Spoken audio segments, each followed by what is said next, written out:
Pag-uusapan po natin ngayon ang isang napaka-interesting na analysis mula kay Ginoong Levi Rietveld tungkol dito kay XRP.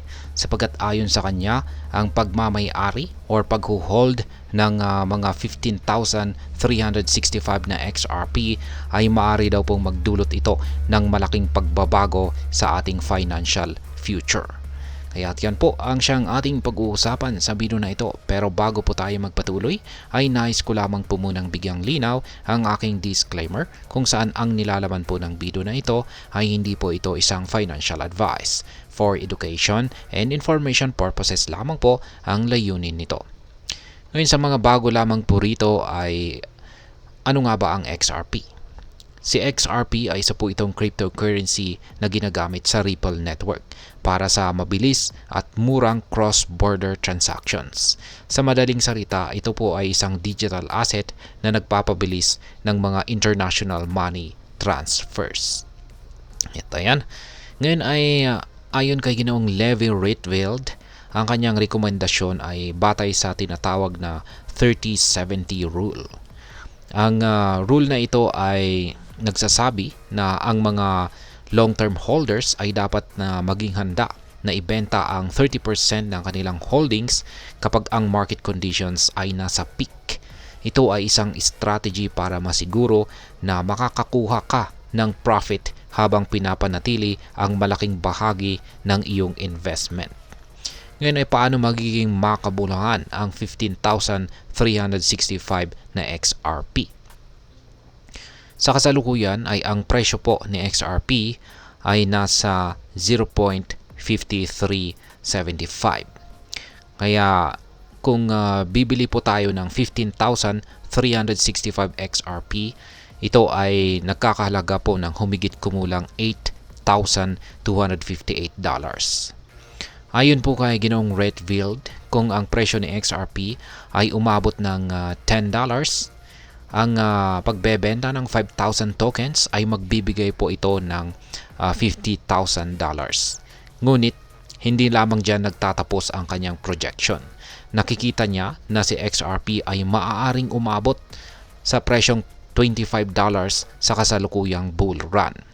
Kung mangyayari ito, ang kabuuang halaga ng 15,365 XRP ay magiging $384,000. Kung ibebenta natin ito o ibebenta natin ang 5,000 tokens sa presyong ito, makakakuha po tayo ng profit na $125,000.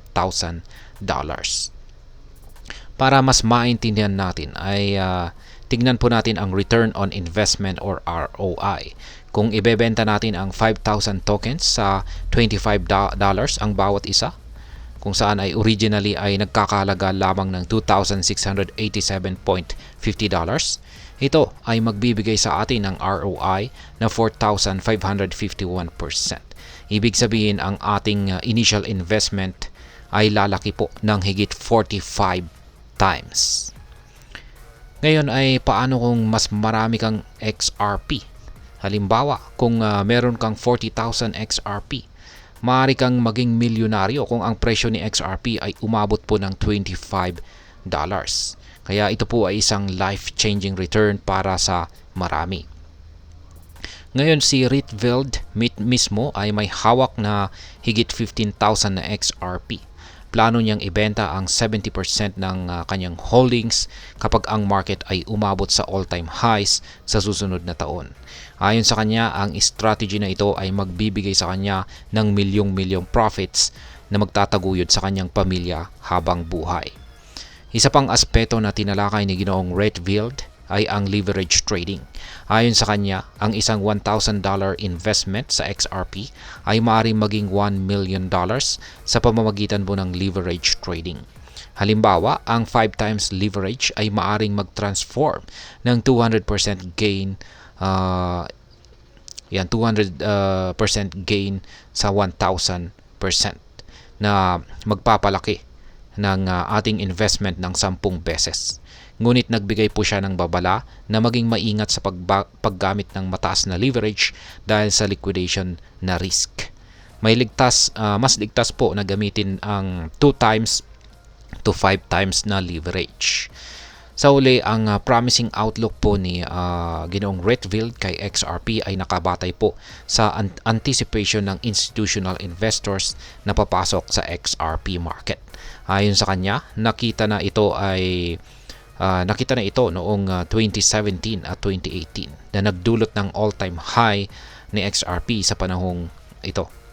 Kaya naniniwala siya na magkakaroon ulit ng liquidity crunch dahil sa limited supply na mabibili ng mga institutions na magdudulot ng massive price squeeze.